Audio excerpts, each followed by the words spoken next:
Clara Hayward left the town of Rawlins, Wyoming Territory, in the dark hour just before the moon set. She did not take the road. She took the horse, a sturdy bay gelding she had raised herself, and pointed him straight toward the rising shadows of the Wind River Range. She wore her wedding dress. The irony of it was a bitter taste in her mouth, colder than the air rushing past her face. The dress was silk and lace, sent all the way from Cheyenne, and it felt like a shroud. Tomorrow, she was supposed to become Mrs. Amos Pritchard. Amos was 61 years old, smelled of stale tobacco and onions, and owned half the grazing land in the county. He had buried 2 wives already. Clara's father, his ranch failing under a mountain of debt, had called the arrangement practical. He had called it a salvation. Clara called it a death sentence. She had climbed out her bedroom window, the delicate lace catching on the rough sawn wood. She had torn it free with a sound like a muted scream. She did not take food, or a gun, or extra clothes. She only took the horse and the desperate, burning need to be gone. She was 19 years of age, and she was running from more than just a loveless marriage. She was running from the shadow of a man in a town uniform, a shadow nobody else would see. She was running from the whispers that followed her when she walked to the mercantile, the way the women looked away and the men looked too long. She was running from a place that had already buried her. The cold was sharp, a knife in her lungs. It was late in the season, 1883, and the high country already lay under a deep blanket of white. She pushed the gelding hard, harder than she should have, guilt mixing with her panic. He was a good horse. He deserved better than this. They climbed out of the basin, leaving the cluster of sleeping lights in the valley below, and entered the timberline. The trees stood like sentinels, their branches heavy with snow. The only sound was the muffled hoof falls of the horse and the whistle of the wind moving through the pines. For 2 hours, maybe 3, she rode purely on fear, but the fear began to numb, replaced by a cold that seeped into her bones. Her hands, bare, were stiff and clumsy on the reins. The satin slippers she wore, meant for a church aisle, were soaked through and frozen.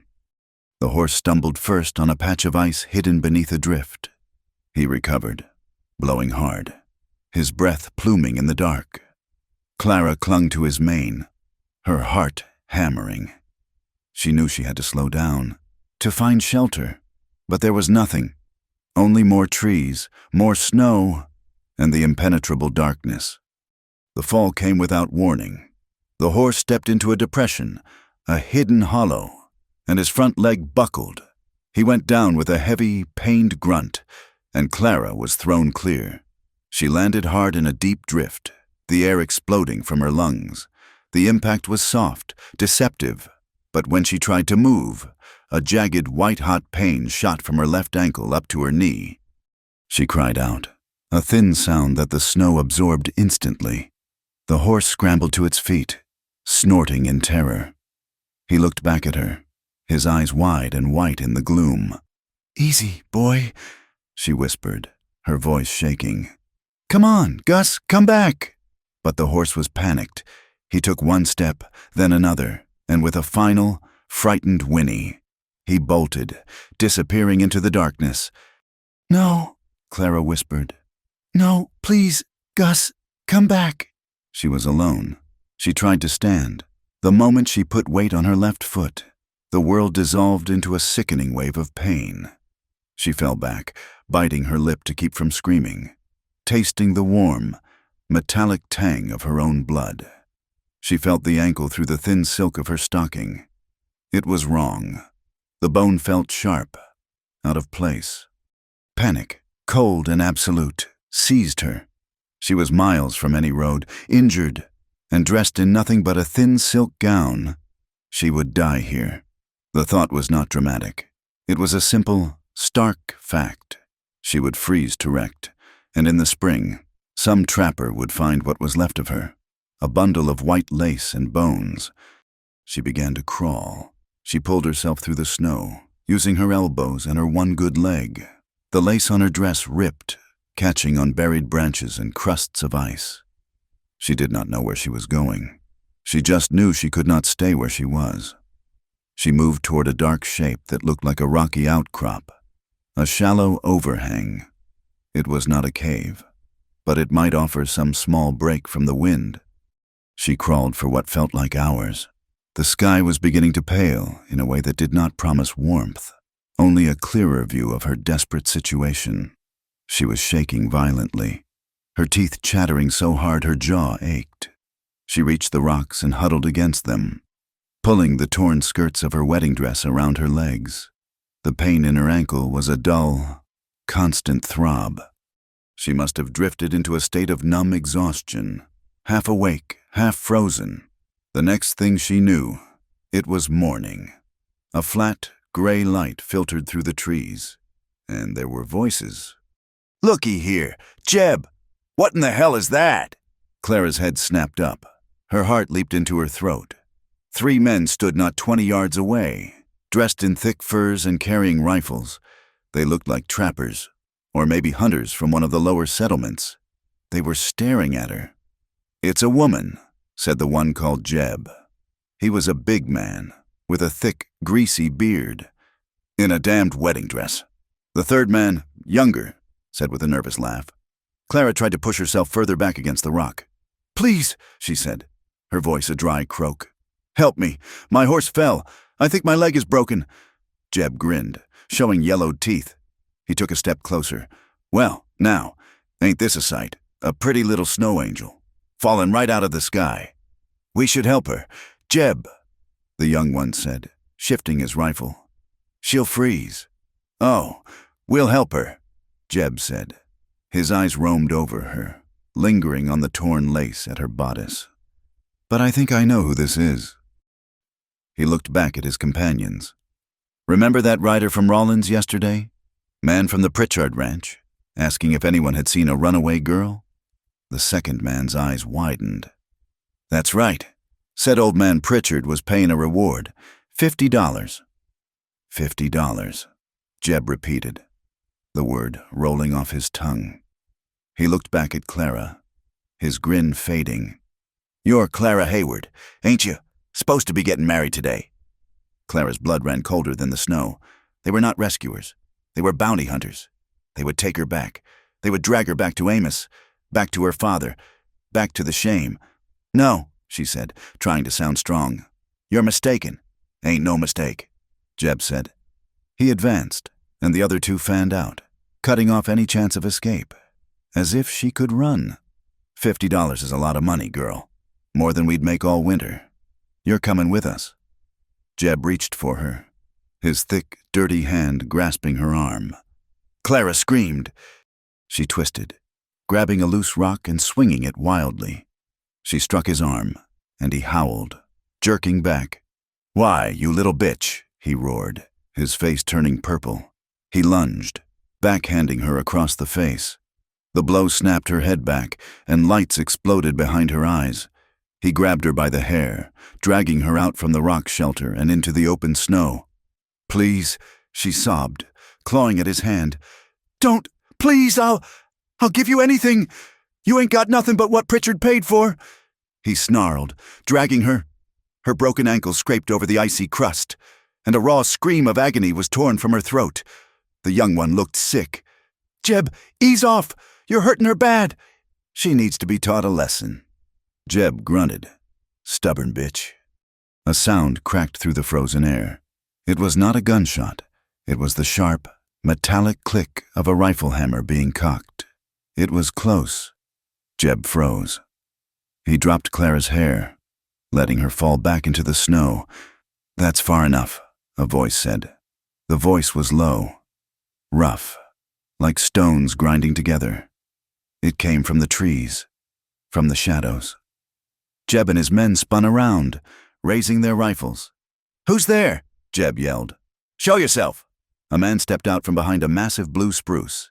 He was tall, dressed in worn canvas and dark wool, covered in a dusting of snow that made him look like part of the mountain. He held a Winchester rifle, and he held it with an easy familiarity that spoke of constant use.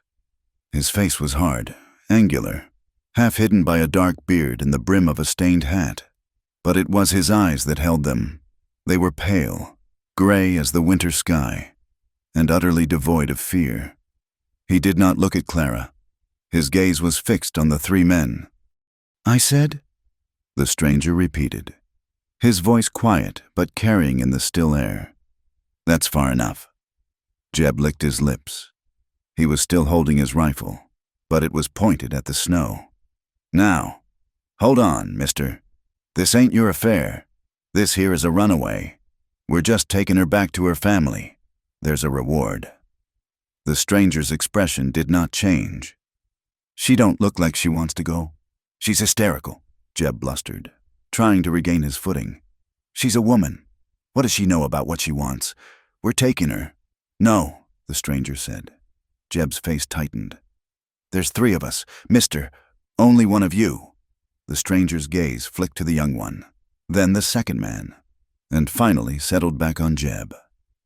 "Your count is right, but your math is wrong."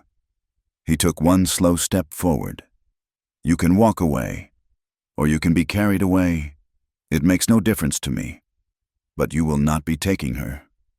The silence that followed was absolute. Clara lay in the snow, watching, breathing in tiny, painful gasps. The young hunter looked at Jeb, then at the stranger, and he slowly lowered the muzzle of his gun. "Jeb," the young one said, his voice shaking, "let's just go. $50 ain't worth getting shot over." Jeb stared at the stranger for a long, hard second. He saw the way the man stood, balanced, ready. He saw the cold certainty in his eyes. This was not a bluff. With a curse, Jeb spat into the snow. "To hell with this. She ain't worth dying for." He jerked his head at his companions. "Let's go. We'll find that elk we were tracking." He gave Clara one last, hateful look, then turned and stomped away, the other two following close behind. They disappeared into the trees, their muttered curses fading until there was silence again. Clara was left alone with the stranger. He stood motionless for a full minute, his rifle still ready, listening. Finally, he seemed dissatisfied. He lowered the Winchester, though he did not shoulder it. He turned his gaze to her. It was worse than the hunter's leers. His look was not hateful, not lustful. It was empty. He was assessing her, like one might assess a foundered horse or a broken piece of equipment. He walked over to her. He did not offer a hand. He just stood there, looking down. "Can you walk?" he asked. My ankle," Clara whispered. "I think it's broken." He grunted. He knelt, and without a word of warning, his gloved hands moved to her ankle. He probed the area, his touch surprisingly firm, impersonal. Clara hissed in pain, her fingers digging into the snow. "It ain't broken," he said, his voice flat. "Torn up bad, though you can't put weight on it." He stood up. "The storm's turning. Another foot of snow by nightfall. You stay here. You're dead." "Oh, I can't walk," she said, tears of frustration and pain welling in her eyes. "My horse, he ran. I saw his tracks," the man said, "headed back down the slope. You won't find him." He looked at her, then at the sky. He seemed to be weighing something. Clara held her breath. He could just walk away. He had saved her from the hunters, but he owed her nothing more. He could leave her here to die. He let out a long, slow breath that turned white in the air. "All right," he said, as if to himself. He slung the rifle over his shoulder and bent down. Before Clara could react, he had hooked one arm under her knees and the other around her back, lifting her from the snow. She cried out, both in surprise and as the movement jarred her leg. Her arms instinctively went around his neck. It was like being held by solid rock. He smelled of wood smoke, pine, and something metallic, like old iron. "Which way? Where are we going?" she stammered, her face close to the rough wool of his coat. "Shelter," he said. He began to walk, moving through the deep snow with a steady, powerful stride that seemed to take no effort at all. "My camp. It's close." He carried her for nearly half a mile, climbing a steep, wooded ridge. Clara's head spun. The pain, the cold, and the sudden, violent rescue had left her dizzy and sick. She closed her eyes, clutching his coat, focusing only on the rhythmic crunch of his boots in the snow. He did not speak again. The shelter was a small cabin, barely more than a shack, built into the side of a ravine and half hidden by a stand of ancient, snow-laden firs. It looked like an old trapper's line cabin or maybe a guard station, long abandoned. Smoke, thin and gray, curled from a rusted stovepipe in the roof. He kicked the door open with his boot and carried her inside. The single room was small and dark, but it was warm. A cast-iron stove in the corner radiated a fierce heat. There was a rough-built bunk against one wall, a small table, and a couple of crates. Pelts were stretched on one wall, and a rifle leaned in the corner, identical to the one he carried. This was not a camp. This was a hideout. He deposited her on the bunk, which was covered with a thick buffalo hide. He was not gentle. He was efficient. "Stay put," he commanded, then turned and went back outside, leaving the door open. Clara shivered, pulling the hide around her. She looked around the small space. It was the refuge of a man who traveled light and expected to leave fast. There was a bag of flour, some coffee, salt, and not much else. He was clearly hiding. He was an outlaw. She had been saved from bounty hunters by a wanted man. He returned a moment later, his arms full of firewood. He dropped it by the stove, then shut the door, plunging the room into dim light, lit only by the red glow from the stove's grate. He moved to the stove, added several logs, and worked the bellows until the fire roared. He did all this without looking at her. Clara watched him, her heart thudding. He was dangerous. She knew it as surely as she knew her name. The hunters had been brutal and stupid. This man was something else entirely. He was quiet, competent, and cold. Finally, he seemed satisfied with the fire. He turned to her. He pulled one of the crates over and sat down, just beyond her reach. He took off his hat, revealing a thick tangle of dark hair. He was younger than she had first thought, maybe 30, but his eyes were old. "Who are you?" Clara asked, her voice barely a whisper. He ignored the question. "Who were they?" "Hunters. They said there was a reward, for me." His eyes narrowed slightly. "A reward? What did you do?" "I ran away," Clara said, the truth catching in her throat. I was supposed to be married." The man stared at her. He looked at the torn, filthy silk dress, the frozen satin slippers, the bruise already darkening on her cheek. "Stupid thing to do," he said, not unkindly, just as a statement of fact. "Running into the high country in winter, you were trying to get yourself killed."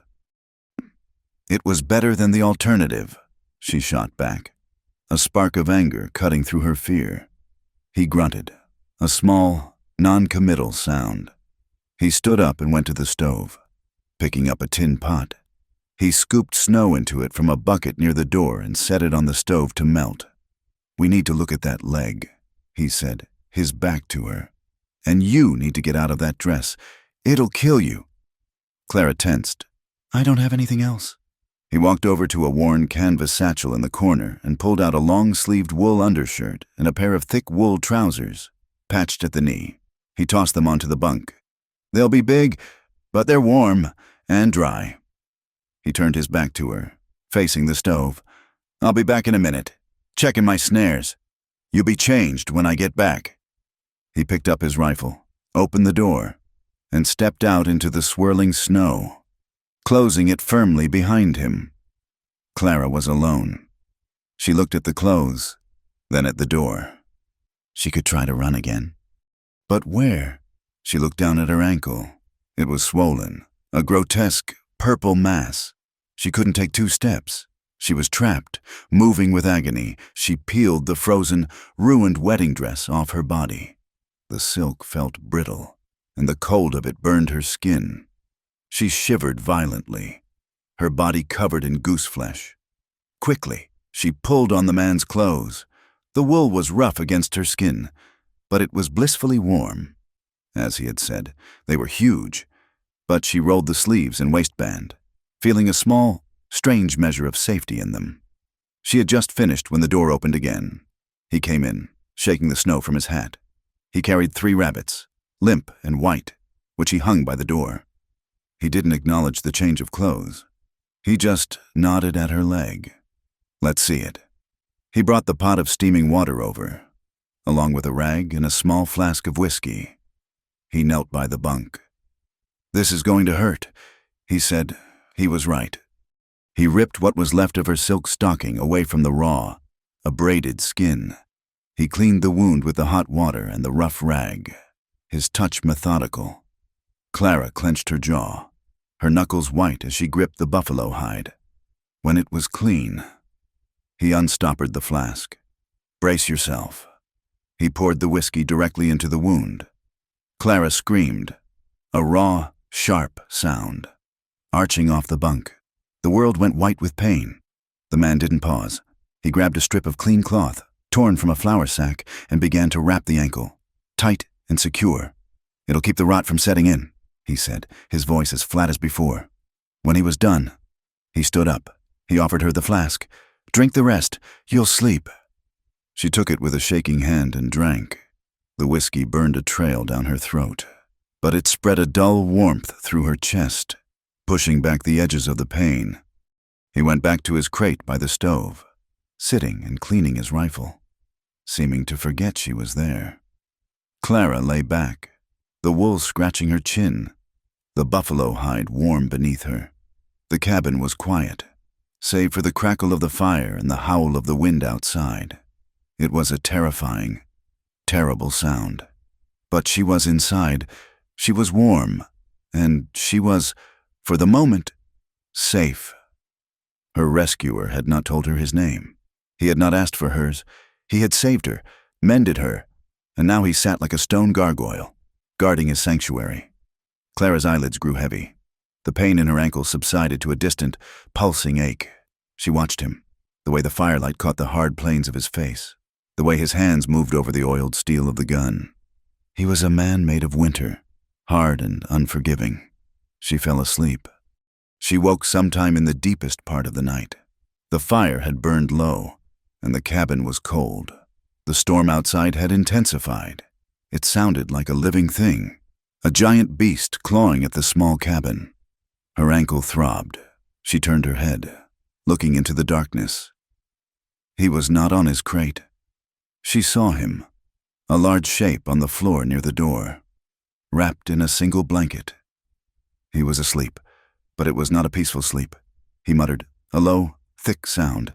He shifted, his whole body tensing. Eliza, he groaned. The name was sharp, choked with a pain that startled her. No, don't. Eliza, run! He thrashed, his hand reaching for the rifle that lay beside him, even in sleep. Clara lay frozen on the bunk, listening. This was his secret, the crack in his granite exterior. He was dreaming of a girl in trouble.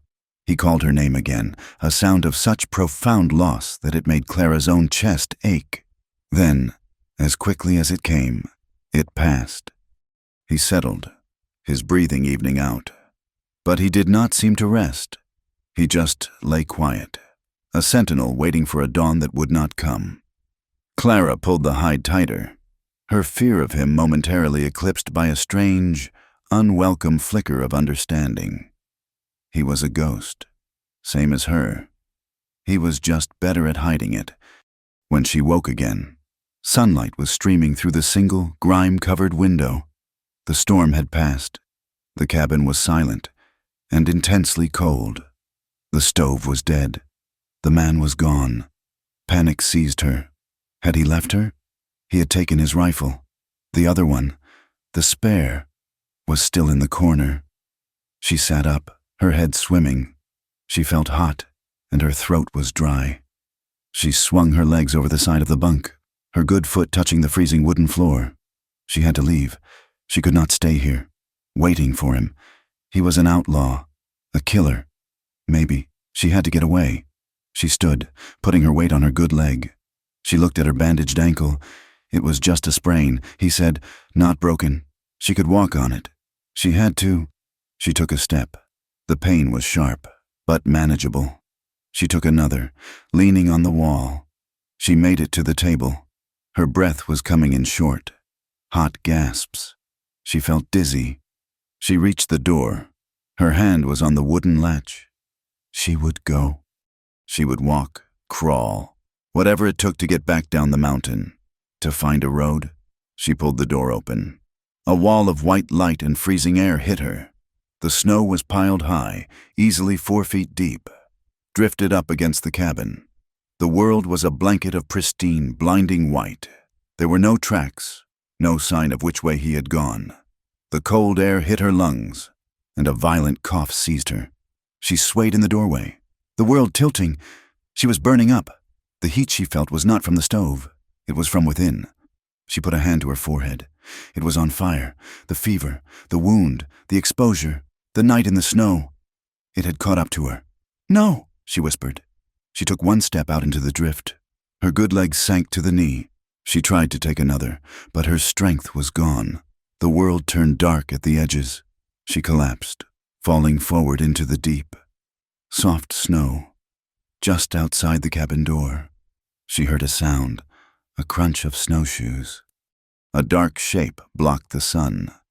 "You damn little fool," his voice growled. Rough hands were on her again, lifting her, but this time she was limp, a dead weight. He carried her back inside, kicking the door shut against the brilliant, cold world. He laid her back on the bunk. She was shivering violently now, her teeth rattling, but her skin felt like it was scorching. "Fever," he muttered. He cursed again, a low, vicious sound. She felt him piling blankets on her, the heavy weight of the buffalo hide. He stoked the stove, working fast, the scrape of the shovel and the crackle of kindling sounding very far away. Her world dissolved. It became a blur of impressions. The smell of wood smoke, the bitter taste of willow bark tea, forced past her lips. A rough, wet cloth on her forehead. Blessedly cool. She drifted, seeing faces in the shadows. Amos Pritchard, his wet lips smiling. Her father, his face stern, turning away. The man in the town uniform, his badge gleaming, his hand reaching for her.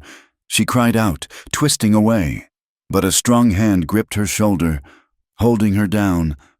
"You're safe," the gravel voice said, cutting through the delirium.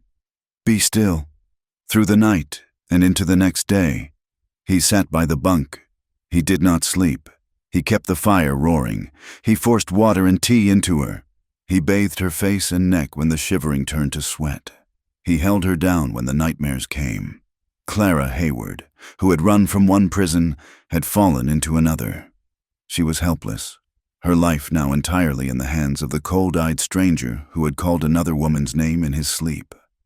The fever broke like a dam. Clara woke to the feeling of being damp and cold, the rough wool of the blankets sticking to her skin. For a moment, she did not know where she was.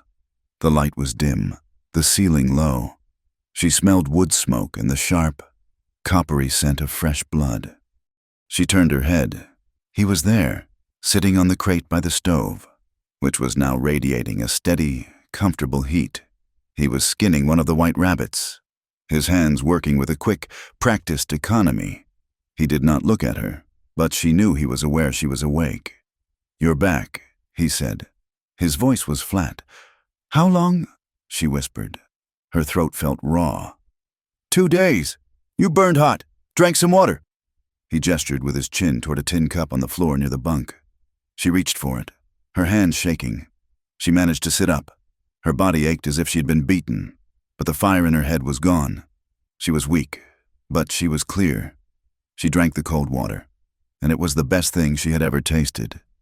He finished with the rabbit, tossing the skin into a bucket and skewering the meat on a green stick to roast over the stove's open plate. The silence stretched, filled only by the sizzle of the meat. Clara knew she owed him. He had saved her from the hunters.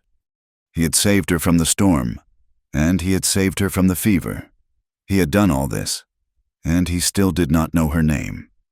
"My name is Clara," she said. He nodded once. "I'm Jonah." He did not offer a surname. She did not expect one. "You asked why I ran," she said, her voice stronger now. Why there was a reward. Jonah stood and turned the spit. The fat dripped and hissed. You don't have to talk. Yes, I do. She needed to give him something. The truth, or a piece of it. You saved my life. You deserve to know what kind of trouble you brought inside. He turned from the fire. His gray eyes rested on her. Patient. Waiting. It was like I said. She began. The familiar, practiced story coming to her lips. I was set to be married to a man named Amos Pritchard. She spoke the name, and it tasted like ash. He's an old man, richer than dirt, and my father's ranch is failing. We had a bad winter 2 years back. Lost half the herd. He holds the note on our land. She looked down at her hands, twisting the edge of the rough blanket. Mr. Pritchard. He offered to forgive the debt. In exchange for me, my father called it a good match. Jonah said nothing. He just watched, his face carved from shadow. He's buried 2 wives already. She continued, the words coming faster. Course, he's not a good man. I told my father I would not do it. I told him I would rather die, and he locked me in my room. He said I would be married tomorrow, or he would be ruined. So I ran. I ran. It was all true, and it was all a lie. It was the armor plate over the real, soft, wounded thing. But it was enough. It was a story he would understand. Jonah turned back to the fire. He took the rabbit off the heat. He tore a piece of the meat from the bone, tested it, then put it on a tin plate and handed it to her. Eat, he said. You need the strength. She took it. She was starving. They ate in silence. When he had finished his own portion, he wiped his hands on his trousers and looked at her. Men do worse things for land, he said. It was not an absolution, but it was an acceptance. He believed her. And you, she asked, setting the plate aside. The men who hunt you, what did you do? Jonah's face, which had seemed almost approachable, closed up again. He became the hard, cold man from the woods. That's different. Is it? She pressed, feeling a sudden, desperate need to know. She was trapped here with him. You saved me from men hunting a reward. Who hunts you? He stood and walked to the small, dirty window, looking out at the wall of white. You heard me, in the night, when you were sick. It was not a question. Clara's breath caught. I heard a name. Eliza. Jonah's shoulders tensed. He pressed one hand against the rough logs of the cabin wall. Eliza was my sister, he said, his voice low. The words dragged from somewhere deep. Younger than me by 4 years. After our folks died, it was just her and me. He paused, and Clara could hear the wind whistling through a crack in the roof. We were squatting on a small piece up in Montana, doing all right. Then they sent a new sheriff to town, a man named Barlow. He had a badge, and he thought it gave him the right to anything, and he wanted Eliza. Jonah's hand clenched into a fist against the wall. She wouldn't have him. She was gentle. She loved books, flowers. She wasn't built for men like him. He was quiet for so long, Clara thought he would not continue. He took her, Jonah said, the words flat, dead. When I was out checking my trap lines, he rode up to the cabin, and he took her. Clara felt her own blood run cold. She knew this story. She told me what he did. Jonah went on, his voice still terrifyingly calm. I went to the magistrate. I went to the town council. I told them, and Barlow, he just laughed. He said she was a whore, said she'd wanted it. And they believed him. They always believed the man with the badge. He turned from the window, and his eyes were not gray anymore. They were black with a fire from a long time ago. The law wouldn't touch him. So I did. What did you do? Clara whispered. I found him in the street, coming out of the saloon. I called his name. I told him to draw. He reached for his gun. I shot him. I shot him 3 times. I watched him die in the dirt. A shiver ran down Clara's spine. I'm a wanted man. Clara, there's $500 on my head, dead or alive, for killing a sheriff, so now you know. You ran from a wedding. I'm running from a rope." He picked up his rifle and a length of rope. "The storm broke the roof. It needs patching. You stay here. Rest. I'll be back." He left, and the cabin was suddenly terribly empty. Clara looked at the wool trousers she was wearing, the warm bunk, the plate with the leftover meat. He was a killer. He had admitted it, but the man he killed, he deserved to die. Clara put her head in her hands. She had run from one monster only to be saved by another, a man who had done the very thing she had only dreamed of. He had taken his own justice. For the next week, a strange, quiet domesticity settled over the cabin. The world was snow and silence. Clara's ankle healed. The swelling went down, and though it was still weak, she could walk on it. She could not, however, leave. The snow was still too deep, and as Jonah pointedly remarked, she had no horse, no snowshoes, and no idea which way was down. They were prisoners of the mountain. So they worked. They became a team, bound by the simple, driving need to survive. The roof, Jonah had discovered, had a rotten patch. The melting snow from the blizzard was dripping through, creating a steady, maddening plink, plink, plink onto the floor.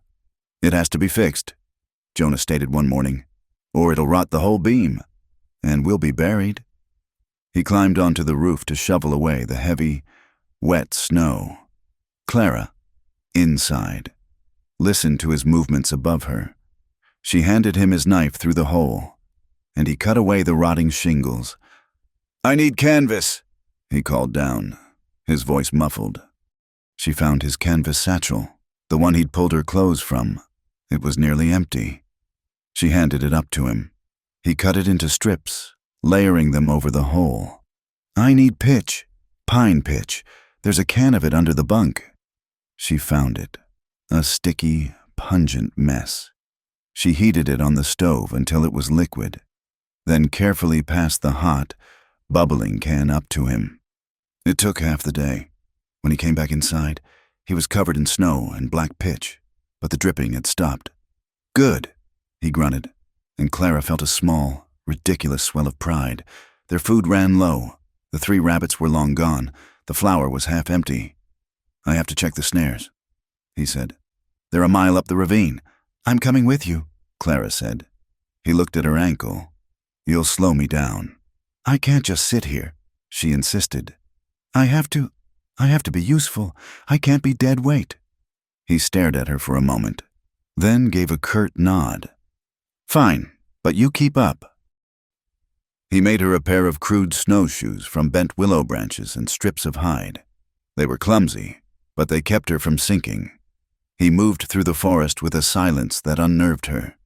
He was part of it, his eyes constantly scanning, his rifle resting in the crook of his arm. Clara struggled to follow, her breath pluming, her ankle aching with the effort. He did not slow down for her, but he did stop, waiting for her to catch up, his impatience a tangible thing. He showed her how to set a snare, his rough, calloused hands deftly twisting the wire loop. He pointed out the almost invisible tracks of a snowshoe hare. "You look for the runs," he said, his voice low. "They use the same paths. You set the snare here, you brush away your tracks." His hands, stained and scarred, moved with a surprising delicacy. It was the first time they had been this close without fear or necessity. She watched his hands, strong, capable, and stained. Killer's hands, savior's hands. They were lucky. They found 2 hares in the snares. Jonah reset them, and they headed back, the white body swinging from his belt. They were partners in survival. They cooked together. They banked the fire together. They sat in the long, dark evenings, saying little. The cabin was too small for secrets, and too small for privacy. They were always aware of each other. The way he moved, the way she brushed her hair by the fire, a forced, dangerous intimacy. The nightmares came back. They had been waiting in the wings, kept at bay by the fever and the simple exhaustion of survival. But now, in the quiet, they found her. It was not the wedding. It was not Amos Pritchard. It was Deputy Sloan. His name was Thomas Sloane, a man with a shiny badge and a wet, smiling mouth. He was a friend of her father's. He had come to the ranch one afternoon when her father was in town. He'd been drinking. He said he was there to talk some sense into her about the Pritchard marriage. Clara woke with a choked gasp, her body rigid, her heart hammering so fast she thought it would break through her ribs. She was back in the tack room, the smell of leather and hay and Sloane's whiskey filling her lungs. She could feel his heavy, uniformed body pinning her down. She bolted upright on the bunk, her eyes wide and blind with terror. The cabin was dark. The fire was just embers, a faint red eye in the blackness, and he was there. Jonah was not on his pallet by the door. He was sitting on the crate, not 2 feet from her bunk, just watching her. "Bad dreams," he stated, his voice a low rumble.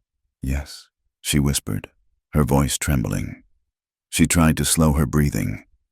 "Just a bad dream." He did not move. He just sat there, his form a dense shadow against the faint glow of the embers. He could see her. She knew, better than she could see him. "You do that every night," he said. "I'm sorry," she stammered. I didn't mean to wake you." "You didn't. He was always awake. He was a wolf, sleeping with one eye open." She pushed her tangled hair back from her face, her skin still clammy with the dream sweat. He leaned forward. "Just a fraction. You were running from more than an old man, weren't you, Clara?" Her blood froze. "I told you. You told me a story that was true," he said, "but it wasn't the whole truth." He reached out. His hand moved slowly, and she flinched, but she did not pull away. His fingers, rough from the cold and the work, gently brushed the hair back from her neck. He was looking at something. She knew what. Just below her ear, half hidden, was a pale, thin line, about 1 inch long, a scar, from her struggle in the tack room, when her head had been slammed against a harness hook. Jonah's thumb traced the line. His touch was light as a feather, but it burned her skin. It was the first time he had touched her with anything like tenderness, and it was terrifying. It was too much. The dream, the darkness, his proximity, his touch. It was the touch of a man, and she could not bear it. With a raw cry, Clara slapped him. She swung with all her strength, her open palm connecting with his cheek. The sound was sharp, explosive, echoing in the tiny, silent cabin. Jonah did not move. He did not flinch or curse or raise a hand to her. He did not even turn his head. He just stayed there, kneeling, his hand frozen in the air near her face. He lowered it, slowly. His gray eyes, even in the dimness, seemed to bore right through her. He was not angry. He was seeing. He waited. He waited for the sob to break from her, for the panic to subside. He waited until she was just a trembling woman in a dark cabin. Then he asked, his voice low and terribly gentle, "Who did this to you?" The question broke her. It was not the slap. It was the not hitting back. It was the quiet, knowing question. She began, but the words would not come. "It was not the old man Pritchard," he stated. "He never got the chance." Clara shook her head, a violent, negative motion. "Who?" he asked again. She was silent for a long, terrible minute. The only sound was the wind, a low moan around the eaves. "A deputy," she finally whispered. The word was poison in her mouth. "His name is Thomas Sloane." Jonah's face tightened, but he said nothing. He just waited. "He came to the ranch. My father was gone. He said he knew I was being stubborn about the wedding. He said he would. Convince me." She was crying now, hot, angry tears that burned her cheeks. He dragged me into the tack room, and she could not say the word. She choked on it. "I was trampled," she whispered, using the old, ugly word women used when they had no other. And when I told my father, he hit me. He said I was lying. He said I was trying to ruin him, to get out of the marriage. He said no one would ever believe me against a deputy." She looked up, her eyes pleading with him in the dark. "He said I was ruined, and that no one would ever know. That Mr. Pritchard would take me, and that would be the end of it. I told them. She sobbed, the words tearing from her throat. I told them what he did, and nobody believed me. Jonah watched her, his own face a mask of old, cold fury. He knew this story. He had lived it. This was Eliza, all over again. He did not say he was sorry. He did not say it would be all right. He just knelt by the bunk, a solid, unmovable presence in her nightmare. He reached out his hand again, very slowly, giving her every chance to pull away. She watched it come. She was shaking, but she did not move. His calloused, scarred hand cupped her cheek. His thumb brushed away the hot tear from under her eye. It was not the touch of pity. It was not the touch of desire. It was the touch of recognition, a silent, grim acknowledgement from one survivor to another. I believe you, he said. The 3 words shattered the last of her control. She leaned into his hand, a raw, broken sound torn from her chest, and for the first time since she had left Rollins, she wept. He stayed there, kneeling, his hand a warm, solid anchor in her darkness, until the crying stopped. He was pulling his hand away when the sound came, a low, rising shriek. It was the wind, but it was different. It was not just blowing. It was screaming. Jonah was on his feet in an instant. He went to the door, opened it a bare inch, a wall of white, moving sideways, blasted into the room. The force of it tore the latch from his hand, slamming the door wide open. Snow and ice crystals filled the air, and the lamp on the table guttered and died. Jonah, Clara cried, blinded. He fought the door, putting his shoulder into it, and with a heavy grunt, forced it shut, ramming the wooden bar into place. The cabin was plunged into absolute darkness, save for the red glow of the embers. The sound was deafening, a solid, roaring wall of noise, as if 1,000 freight trains were passing over their heads. The cabin itself seemed to tremble. What is it? Clara yelled over the din. Jonah was already at the stove, stuffing kindling and logs into it, working by the faint red light. A blizzard, he yelled back, his voice tight. A real one. The mountains closing up. For 3 days, the world ended. There was no day or night. The snow piled up past the small window, burying them, plunging the cabin into a permanent, claustrophobic twilight. The wind never stopped. It was a physical, malevolent presence, trying to tear the small structure from the mountainside. They could not go outside. They could not check the snares. They could only feed the fire. The cold was a living thing. It pushed through the chinks in the logs, a palpable, icy breath that no amount of fire could fully defeat. On the 2nd day, the firewood in the cabin ran out. Jonah, wrapped in every piece of clothing he had, ventured out, tethered by his rope, to the wood pile. He came back 10 minutes later, his beard and eyebrows caked in ice, his arms full. I can't get to the rest, he said, his teeth chattering. The drift is 20 feet high. They burned the crates. They broke apart the small, rickety table and burned that. On the 3rd night, the cabin was freezing. The fire in the stove was small, a pitiful defense. They were feeding it scraps. Clara was huddled on the bunk, wrapped in every blanket, and she was still shaking. Jonah looked at her, then at his own pallet by the door, then at the small, sputtering fire. This is not enough, he said, his voice grim. We're freezing. He stood up. He grabbed his one blanket from the floor and the heavy buffalo hide. He walked to the bunk. Clara looked up at him, her eyes wide. We have to share the blankets, he said. It was not a request. It was a statement of survival. Body heat. It is the only way we will make it to morning. Clara's heart hammered, but she looked at the ice forming on the inside of the window. And she knew he was right. She nodded, wordless. She moved to the wall side of the bunk. Jonah laid his blanket down, then the heavy buffalo hide over the top. Fully clothed, he slid under the covers. The bunk was narrow. They lay stiffly, their backs to each other, a foot of cold air between them. But the cold was too strong. It knifed through the small gap. It's not working, Jonah said, his voice tight. He shifted. Clara felt him turn. "Turn around," he commanded, his voice low. She did, her movements stiff. She was facing him, in the faint, dying glow of the fire. She could just make out the shape of his face. "Clara," he said, and his voice was rough. "We either huddle or we freeze. Your choice." She took a shuddering breath and moved closer. He put his arm around her, pulling her against his chest. She was rigid, a block of ice.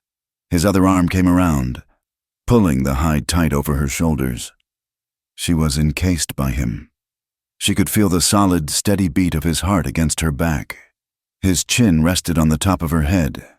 He was so much bigger than her, a wall of surprising, radiating warmth. She was terrified, and she had never felt safer in her life. They lay in the dark, pressed together, listening to the storm scream. They did not speak. There was nothing to say. He was a wanted killer. She was a ruined runaway, and they were holding each other, just to stay alive. The air between them was charged, no longer with fear, but with a new, dangerous warmth that had nothing to do with the fire. And as the blizzard raged, Clara slowly, cautiously, let herself relax against him, and for the first time, she slept without dreaming. When Clara woke, the screaming had stopped. The world was utterly, profoundly silent. The cabin was a tomb, buried and still. She was on her side, and the first thing she was aware of was the solid, unyielding warmth at her back. "Jonah!" He was still asleep, something she had never witnessed. His breathing was deep and even. One arm still draped possessively over her waist, holding the blankets and her in place. His body was a furnace against her. For 3 days, that heat had been the only thing that felt real, a wall against the howling ice death outside. Now, in the silence, it felt different. It felt dangerous. She lay perfectly still, her heart a slow, heavy drum. She could feel the hard muscle of his chest, the faint stubble of his beard where it brushed her hair. She smelled the salt of his skin, pine smoke, and something that was just him, musky and male.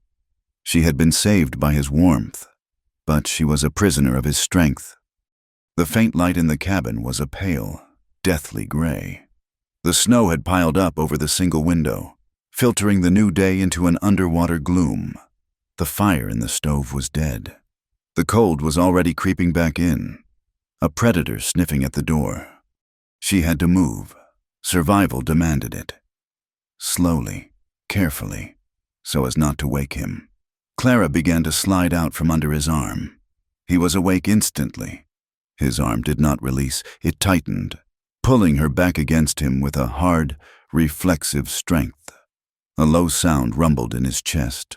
Not quite a word, not quite a growl. His eyes were open, gray and sharp in the dimness. He was looking at her, not with the fog of sleep, but with the same keen, assessing focus he gave a set of tracks.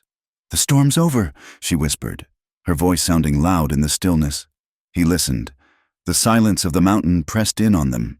He seemed to relax, but only a fraction. His arm loosened, but he did not move away. The narrow bunk gave them nowhere to go. "It's cold," he stated. "Fire's out." "I know." He released her then, rolling away in one fluid motion and swinging his legs to the floor. He stood, and the cold of the cabin hit him. He grabbed his wool coat, shrugging into it, his movements stiff. Clara sat up, pulling the buffalo hide around her, her skin prickle-crawling where his warmth had been. The intimacy of the night was shattered, leaving an awkward, charged air. They had shared a bed. They had pressed their bodies together for 3 days to stay alive. And now they were two strangers again, in a box, with a silence that was heavier than the snow. "I'll get the fire," he said, his voice gruff. He knelt by the stove, his back to her. He was a man who solved problems with action. The fire was the first problem. Clara watched the rigid line of his back, the tension in his shoulders. He was building his walls back up, log by log. Just as he was building the fire, the door was the next problem. It was not a door. It was a barricade. Jonah put his shoulder to it. and it did not budge. Drifted? He grunted. Solid. He found the shovel, the one they had used for the roof, and began to work at the cracks. But there was no room. "I have to go out the roof," he said. "The hole is patched," Clara said, standing and wrapping the blanket tighter. "It'll have to be unpatched." He took his knife, climbed onto the back of the bunk, and began sawing at the canvas patch they had so carefully sealed. Snow cascaded in, bright and blinding. He grunted, pulling himself up and through the small hole, disappearing. Clara was left alone. She heard him on the roof, the heavy thump and scrape of the shovel. He was digging them out. She dressed quickly, her fingers numb, pulling on the rough wool clothes he had given her. They smelled like him. She tried not to think about that. An hour passed. The scraping stopped. Suddenly, daylight flooded the cabin. The door burst open with a sound like a gunshot. A massive wedge of packed snow and ice falling inward, spilling onto the floor. Jonah stood in the opening, leaning on the shovel, breathing hard. He was framed against a world of impossible, blinding white. The snow was piled higher than his head. He had dug a trench, a tunnel, just to get to the door. "We're not buried," he said. He looked not at her, but at the snow. "But we're not going anywhere." The days that followed forged a new rhythm. The blizzard had been a battle. This was a siege. Their world was the cabin and a small, 20-yard radius of packed-down snow around it.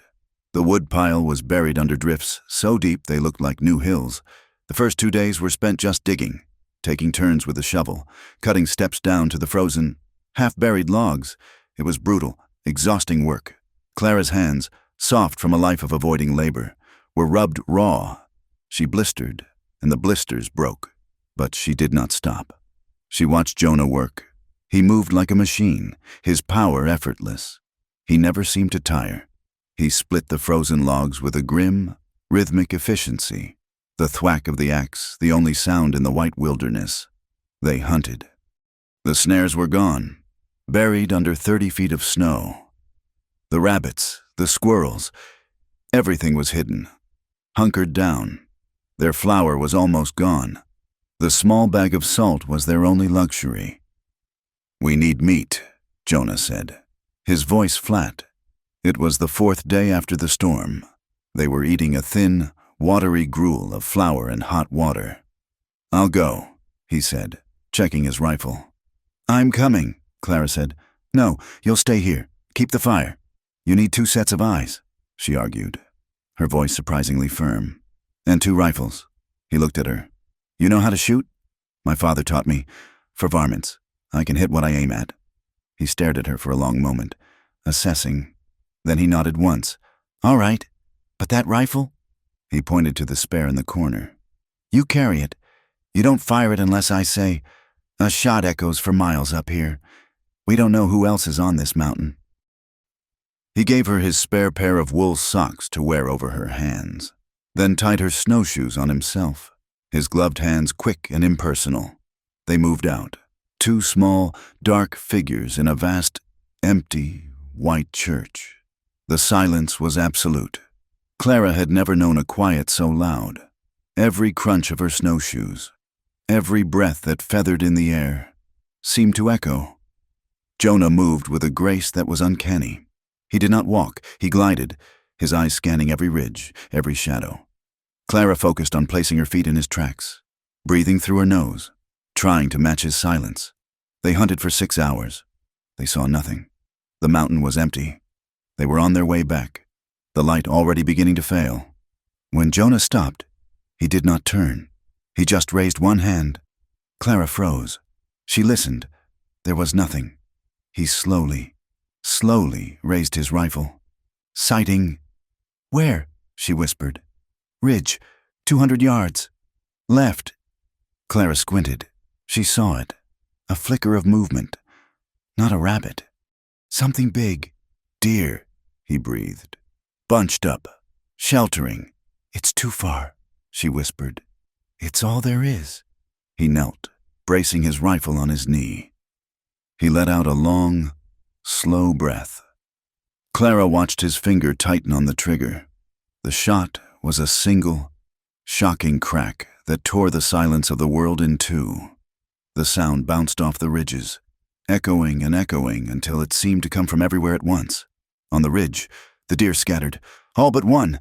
It leaped, kicked, and went down, a dark shape on the white snow. Jonah was already moving. "Come on, we have to dress it before it freezes."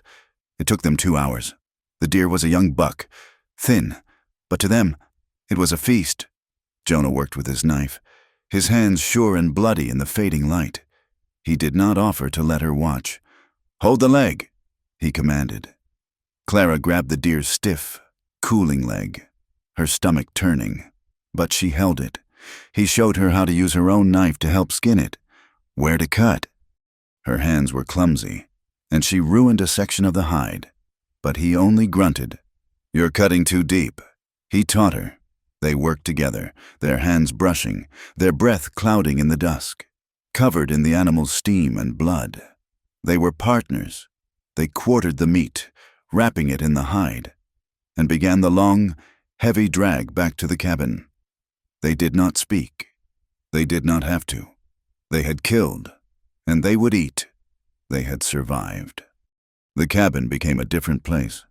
It was no longer a cold, sterile box. It was a smokehouse. It smelled of venison, blood, and fire. They hung strips of meat from the rafters, smoking them slowly. They were rich. The tension, which had been stretched thin by starvation, now returned. The constant, grinding need for survival was eased, just for a moment, and in its place, something else grew. The cabin was too small. It had always been too small. Clara was always aware of him. She watched him when he thought she was not looking. She watched him bank the fire, his movements economical, precise. She watched him clean his rifle, his scarred hands gentle on the steel. One afternoon, while the fire burned hot and the wind was still, he stripped off his heavy wool shirt to wash. The cabin was sweltering. Clara tried not to look, busying herself with mending the tear in her trousers. But she saw his back. It was a map of a hard life, a landscape of pale, old scars. But there was something else. On his left shoulder blade, faded to a dull blue-gray, was a tattoo. It looked like it might have been an eagle, but a long, puckered scar. A burn, perhaps, ran through it, blurring the lines. It was the mark of a man who had belonged to something, once, and had been violently torn from it. She said nothing. She just stitched, her fingers pulling the thread tight. He was a man of secrets. She knew the biggest, Eliza, the sheriff, but there were others, layers of them, hidden beneath his silence. The silk handkerchief was one. She saw it a few days later. He was sitting on his crate, checking the mechanism of his revolver. He pulled a small, folded square of cloth from his breast pocket. It was silk, a deep blue, with a small, embroidered flower in the corner. It was impossibly delicate, impossibly female. He used it to wipe the cylinder, his rough thumb moving over the soft fabric. It was a lover's token. The thought hit Clara with a surprising, unwelcome pang. That was Eliza's. She said it was not a question. Jonah's hand stilled. He slowly, deliberately, folded the handkerchief. "No," he said. Clara was taken aback. "Oh, I assumed." He tucked the cloth back into his pocket, buttoning it. "Then who?" she pressed, driven by a curiosity that was stronger than her caution. He looked at her, his eyes flat. "It's nothing. It's not nothing," Clara said, her voice quiet. "You keep it in your pocket. You touch it when you're cleaning your gun. It's silk. It's the only soft thing in this whole cabin, besides me." The last words slipped out before she could stop them. His gaze sharpened. He did not acknowledge her slip. "I keep it," he said, his voice low and final, "to remember why I'm still alive." He stood up. "I'm checking the perimeter." He grabbed his rifle and was gone, leaving Clara alone with his words. "To remember why I'm still alive," It was not a memory. It was a reason. It was a fuel, like the wood for the fire. He was a man running on a debt, or a promise, or a rage she could only begin to guess at. That night, they ate. They truly ate. They roasted the deer's heart and liver, fresh, with the last of their salt. It was a feast, a savage, necessary celebration. Jonah had even found a half-empty bottle of whiskey cached under the floorboards by the cabin's long-dead builder. He poured a finger of it into their tin cups. "To the deer," Clara said, raising her cup. "To the deer," he agreed. They drank. The whiskey was raw, burning, and wonderful. It spread a second fire through her veins. The cabin was hot. The fire was roaring, the meat sizzling. Outside, the moon rose, casting the snow-covered world in a brilliant, blue-white light. It was beautiful and terrible. Clara looked at Jonah. He was leaning against the wall, one long leg drawn up, sipping his whiskey. The firelight caught the angles of his face, the gray in his dark beard, the deep lines around his eyes. He was not a handsome man, not in the way of the townsfolk. He was carved from the mountain itself. He was hard and dangerous, and he had saved her life 3 times over. He was watching her. His eyes were not cold, they were not empty. They were fixed on her, with a quiet, burning intensity. An intensity that had been growing since the blizzard. A hunger. Clara's breath caught. This was the moment. The siege was over, and the cabin was too small. She thought of Deputy Sloan, his wet mouth and his whiskey breath, his crushing weight. She thought of the shame, the way her father looked at her, the way she had hidden herself, afraid of being seen, afraid of being touched. She looked at Jonah. He had seen her at her worst, filthy, feverish, terrified, broken. He had bathed her face. He had held her while she wept. He had pressed his body to hers to keep her from freezing. He had seen all of her, the ruined parts, and he had not turned away. She set her cup down. "I'm not afraid of being seen anymore," she said, her voice clear and steady in the small room. "Not after surviving this?" Jonah did not move. His gaze never left her face. He knew what she was saying. He knew what she was offering. The air in the cabin was so thick she could barely breathe. "Are you sure?" "Clara?" he asked. His voice was a low rasp. He was giving her a choice. He was not Sloan. He was not Pritchard. He was not her father. He was just Jonah. And he was asking. She stood up. She walked the 2 steps that separated them. She stood before him, looking up into his face. "Just do it," she whispered, her voice shaking but fierce. "I don't care who sees." He did not kiss her. He set his cup down, very slowly. His hand came up and gripped the back of her neck, his fingers tangling in her hair, pulling her head back. His other hand went to her waist, pulling her hard against him. His mouth was on hers. It was not a kiss. It was a collision. It was hard and desperate and bruising. It was not gentle. It was rage and hunger and a profound, aching loneliness that matched her own. It was the taste of whiskey and wood smoke and salt. Clara's hands came up, grabbing the front of his shirt, holding on as if she were drowning. She kissed him back with all the fury she had saved. This was not a surrender. This was a claiming. He broke the kiss only to lift her. She weighed nothing to him. He carried her the single step to the bunk and laid her down. Not gently. He came down over her, his weight a solid, welcome pressure. "This," he said, his voice ragged, his forehead pressed to hers, "is not going to be gentle. Clara, I don't want gentle," she breathed, her hands pulling his face back to hers. "I want to be alive." They tore at the rough, clumsy clothes. The wool was an irritation, a barrier.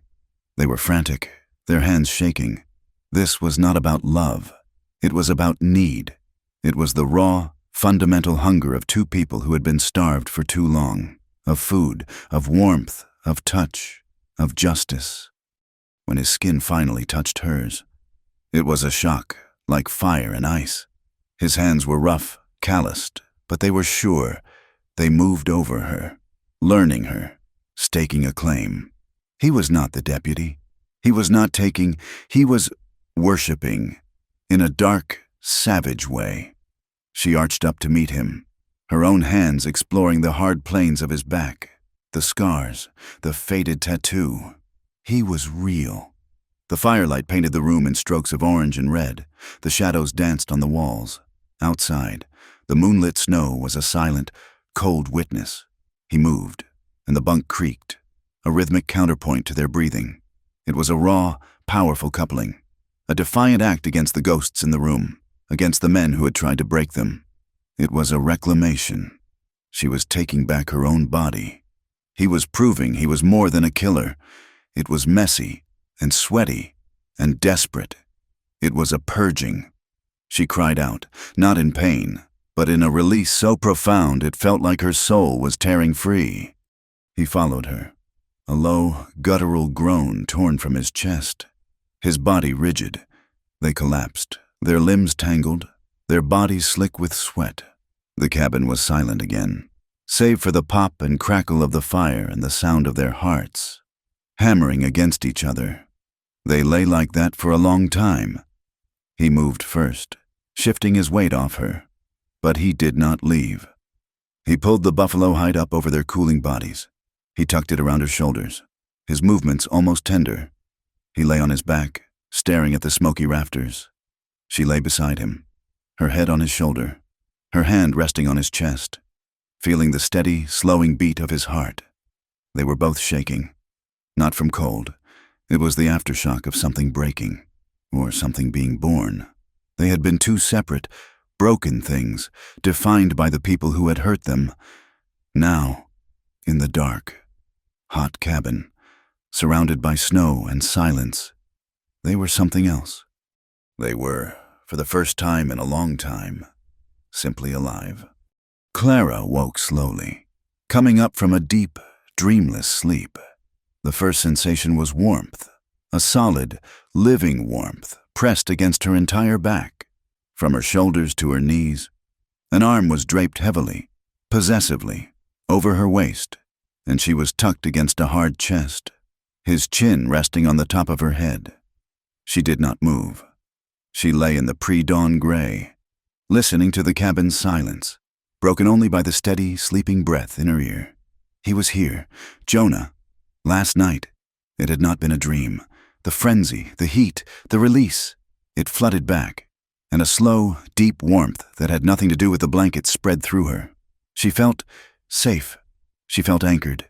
For the first time since she could remember, she had not felt like a victim. She had been a participant, an equal. She lay there, content to just breathe, to feel the rise and fall of his chest against her. The fire had burned low, and the cabin was cold, but she was warm. She was held. She felt him stir. It was not a slow, languid waking. It was a jolt.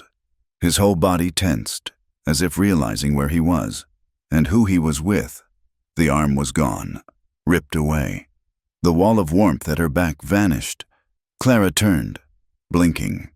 Jonah was already swinging his legs off the bunk, his back to her. He sat there for a moment, his head in his hands, and then he stood, snatching his trousers from the floor. He moved with a stiff, angry energy. "It's cold," she said, her voice soft, hesitant. "Fire's out." He bit off, not looking at her. He shoved his arms into his shirt. "Jonah? What?" He was at the stove, his back a rigid wall of wool. He grabbed the kindling box, his movements jerky. Too rough, the easy silence of the past weeks. The shared intimacy of the blizzard. The raw connection of last night. It was gone. In its place was this, a cold, brittle anger. Clara sat up, pulling the buffalo hide around her, her skin suddenly cold where he had been. A knot of shame, heavy and familiar, began to form in her stomach. Did I do something wrong?" He dropped a log into the stove with a crash that made her jump. "No." "Then why are you won't even look at me." He stood, turning, and she almost wished he had not. His face was a mask of stone. The man from the first day, the stranger. No, this was worse. His eyes were cold, but there was a fire of self-loathing deep within them. "Last night was a mistake," he said, his voice flat. The words hit her harder than Sloane's fist. A mistake. She felt the blood drain from her face. "Oh," she whispered. She had been a fool. A stupid, desperate fool. He had saved her. Yes, he had been kind. In his way. But last night he had just been a man, trapped in a cabin with a woman. He had taken what she offered. And now, in the cold light of morning, he regretted it. She was what her father had said she was. Ruined. Used. "I see," she said. She pulled the hide tighter. A pathetic shield. "I was just a convenience. Something to do while the snow fell." He looked at her, and his face twisted. Don't what?" she shot back, her hurt turning to the familiar, sharp defense of anger. "Don't speak the truth. You're ashamed. You're ashamed you touched me. This ain't about you, Clara." He growled. He grabbed his coat from the peg by the door. "It certainly feels like it's about me. You held me. She could not finish. "I'm checking the snares," he said, jamming his hat on his head. "Don't leave the cabin." He was gone. The door slammed shut, and the bar dropped into place from the outside. A sound of such finality it felt like a lock on a cell. She was alone. The cabin, which had become a sanctuary, was a prison again. She sat on the bunk, the scent of him on the blankets, the taste of him still on her tongue, and the hot, bitter tears of humiliation tracked down her cheeks. He had used her. He was no different from Sloane. He had just been quieter about it. She stayed there for a long time, letting the cold seep into her. But the fire Jonah had built began to warm the room, and with it, her anger grew, burning away the hurt. She would not be this. She would not be a weeping victim in a locked room. She got up, her movements stiff. She dressed, pulling on the wool trousers and shirt. They were his. They smelled of him. She almost tore them off, but they were all she had. She would survive this. She would survive him. When the snow melted, she would leave. She would walk until her feet bled. She would never, ever trust a man again. He was gone for hours. Clara paced the small cabin, a caged, furious animal. She ate some of the smoked venison, tearing at it with her teeth. She stoked the fire, jamming the logs in with a violence that mirrored his. She was by the stove when her hand brushed against his other coat, the heavy canvas one he'd worn before the blizzard, the one he'd given her clothes from. It was hanging on a peg, near the one she was wearing. It was stiff, smelling of old smoke and the metallic tang of his guns. She was pushing it aside when something fell from an inner pocket. It was not the blue silk handkerchief. It was a piece of paper, folded into a small, thick square, yellowed with age, the edges softened and gray with wear. She knew she should not. It was his. It was private. But he had called her a mistake. He had locked her in. He owed her. Her hands, shaking with anger, unfolded the paper. The handwriting was delicate, a woman's hand, written in faded brown ink. It was a letter. "My dearest brother, I am writing this because I cannot say it. I am a coward. You have always been the strong one. He came back, Deputy Barlow. He came back when you were in town. He said you couldn't protect me forever. He said everyone knew what I was. He said I liked it. He laughed. Jonah, I see them. The women in town, the way they pull their skirts aside when I walk past, the way the men look. I am dirty. I am so dirty. And I cannot be clean again. I have tried. I have scrubbed until my skin is raw. This is the only way to stop him. The only way to be clean. Please, Jonah, do not be angry. Do not do anything foolish. It is not your fault. You did everything you could. It is better this way. I will be with Mama. I will be safe.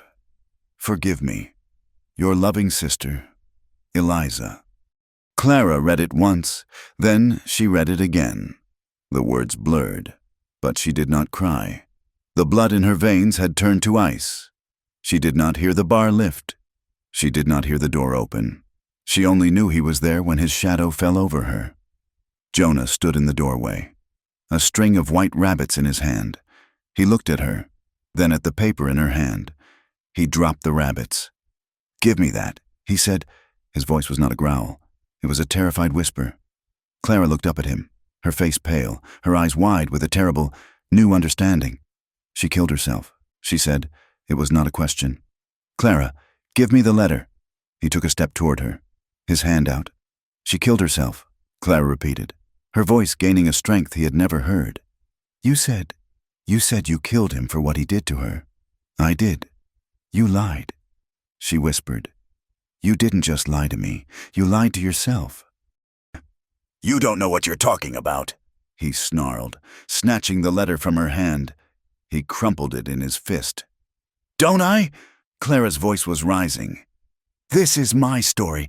Jonah, don't you see? This is what they do. They trample us, and then they make us dirty. They make us so we can't be clean. I ran. She didn't have anywhere to run. Shut up, he roared. The sound slammed against the cabin walls. It was a sound of pure, primal agony. You think I don't know that? He yelled. His face contorted. He slammed his fist against the log wall, and the tin cups on the shelf rattled. You think I live with anything else? Every single day? You told me you killed him, Clara pressed, advancing on him, fearless. You told me you got revenge. Revenge? He laughed, a raw, broken sound. You call that revenge? You think I'm some hero? I'm a goddamn failure. He was breathing hard, his chest heaving, the mask shattered, the monster of his guilt roaring out. I wasn't just late from the trap line, he spat, the words quoting a long-dead conversation. I was gone for 2 weeks, working a cattle drive, trying to get enough money to move us out of that territory. I left her alone, knowing what Barlow was.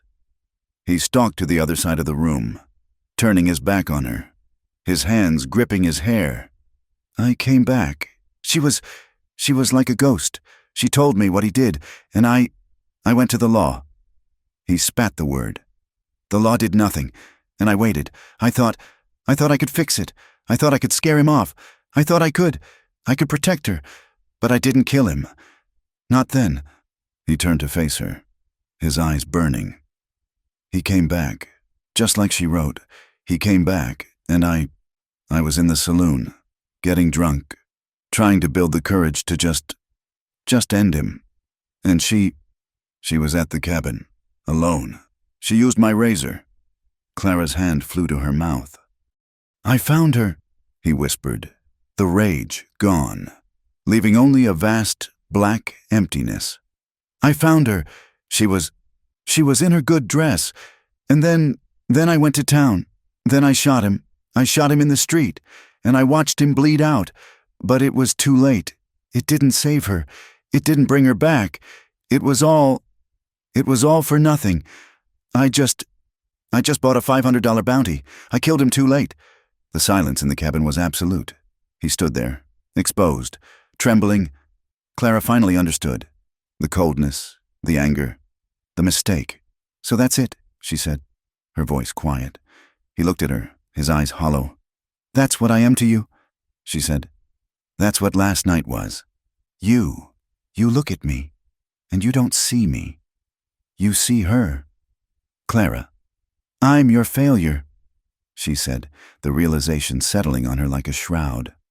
I'm the one you got to save. The one you weren't too late for last night. That was just you trying to fix her. Wasn't it? He flinched, as if she had struck him.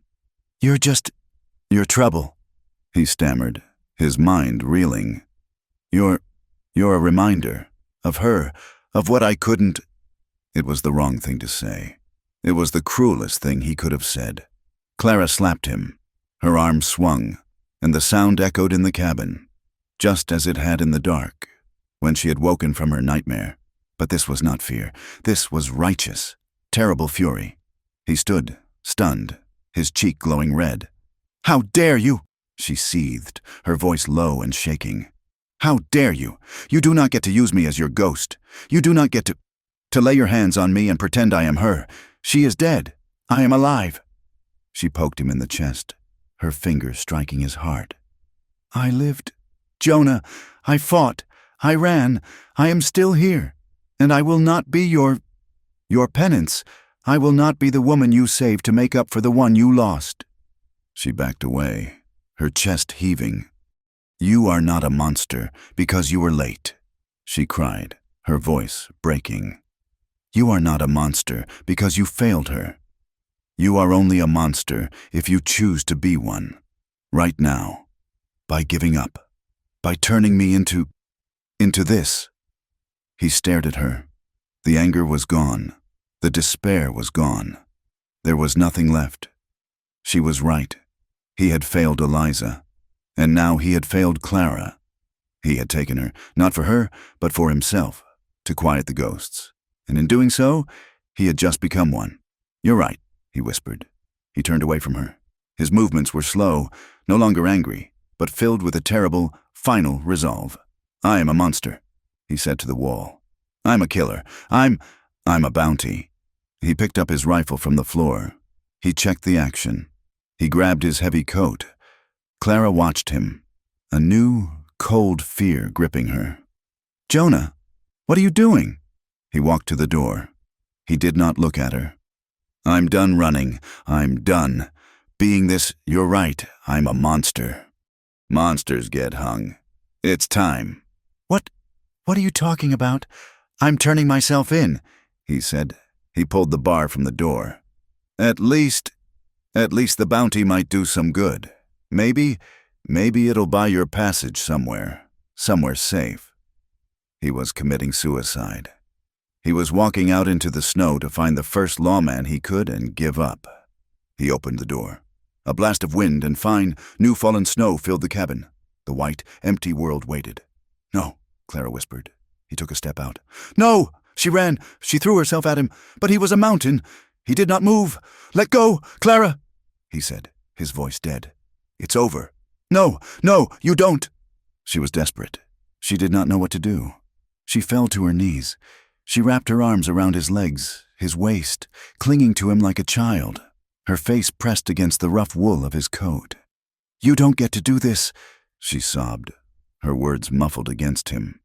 "You don't get to leave me. You don't get to die like that. Clara, let go. There's nothing left." "There is," she screamed up at him, her face wet with tears and snow. "There is me. You saved me. You saved me. That wasn't for nothing. Do you hear me? That was not for nothing." He stood rigid, a stone against the storm. You said you killed him too late." She wept, her grip tightening. "Don't you dare! Don't you dare save me! And then leave! Don't you leave me here! Don't you leave me alone!" Her words. "Don't you leave me alone!" The same words Eliza must have thought. The same words he had been running from for 5 years. The rifle clattered from his hand, falling silently into the snowdrift. His shoulders began to shake. A sound was torn from his chest, a sound that was not a word, not a cry, but the sound of something breaking, something that had been held together by rage and guilt for too long. He sank. His back slid down the doorframe, and he collapsed, folding in on himself, until he was on the floor, on his knees, in the snow. He turned, his face, the hard, stone face of Jonah Creed, crumpled. He reached for her, not as a lover, not as a savior, but as a drowning man. He put his head in her lap, and for the first time since he found his sister, Jonah Creed wept. He cried. He cried for Eliza, for his failure, for the man he had killed, for the man he had become. The door was open.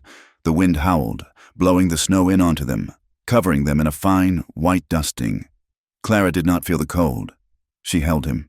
She wrapped her arms around his head, her hands in his hair, rocking him, shielding him with her own body. She held him on the frozen earth floor, in the mouth of the storm. She said nothing. There was nothing to say. She just held the broken pieces of him, and let her own quiet strength be his anchor. A long time passed. The storm quieted. The crying subsided into long, shuddering breaths.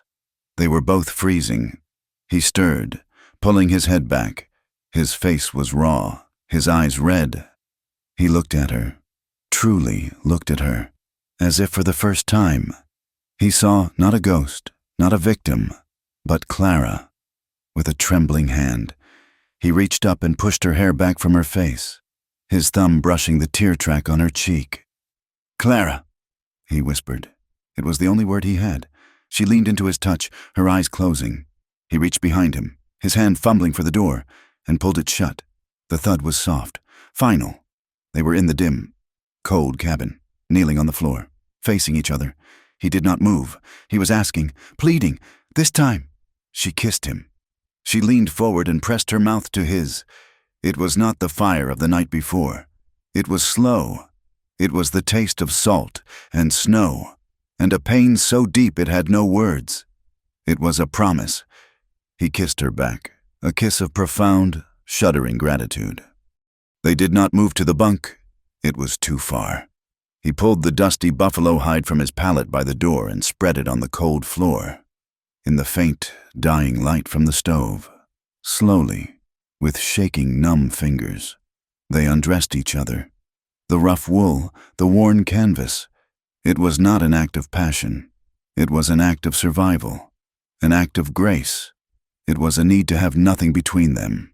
Skin on skin, they lay down, pulling the hide over them. They did not come together. Not yet. They just lay, face to face, and held each other. It was quiet. It was painful. It was a desperate, silent prayer. He looked at her, his eyes tracing every line of her face. He was seeing her, the strength she had, the resilience, the woman who had slapped him, and then held him while he broke. "I'm sorry," he whispered. "I know," she whispered back. He kissed her forehead, her eyes, her cheek. When they finally came together, it was on the floor, in the cold, with the ghosts of their pasts watching. It was a whisper, not a scream. It was slow. It was careful.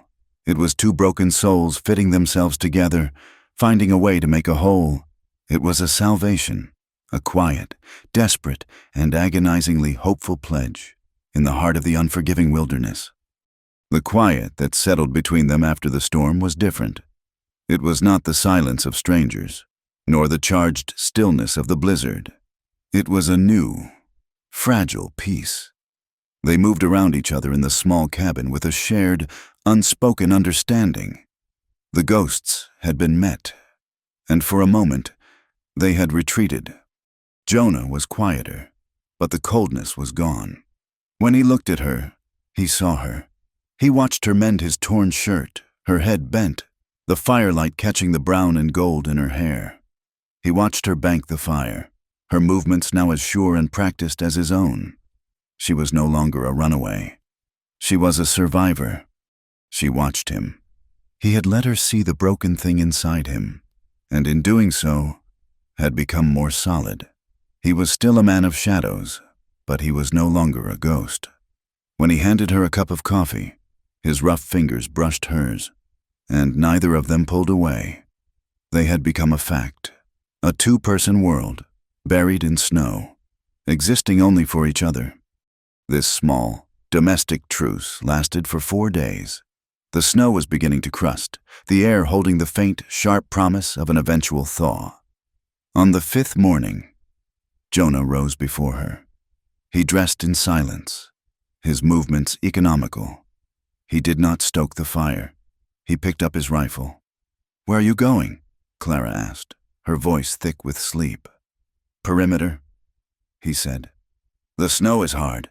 Tracks will show. I want to see who else is on this mountain." "Be careful," she whispered. He just nodded and was gone, slipping out the door like a shadow. He was gone for 3 hours. Clara's anxiety grew with every passing minute. She paced the cabin, cleaning the rifle he had left her, checking her makeshift snowshoes, her mind running through a dozen terrible possibilities. When he returned, he did not slam the door. He eased it shut, his face grim. "What is it?" she asked, her heart seizing. "Tracks," he said. He was not looking at her. He was looking through the wall, listening. "One man. On horseback, shod horse. He's not a trapper." "Who?"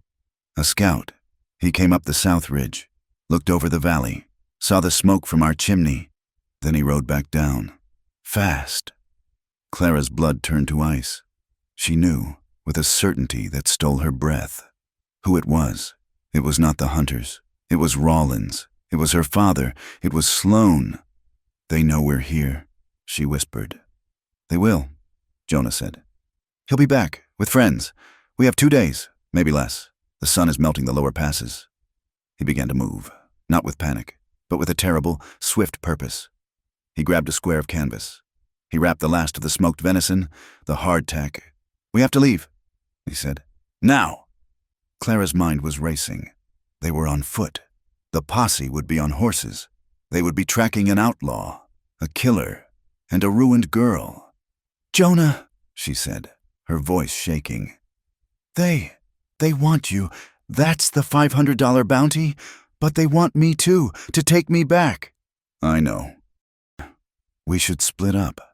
He froze, his hands stilled on the rope he was using to tie the bundle. He turned to her, his eyes dark. "No."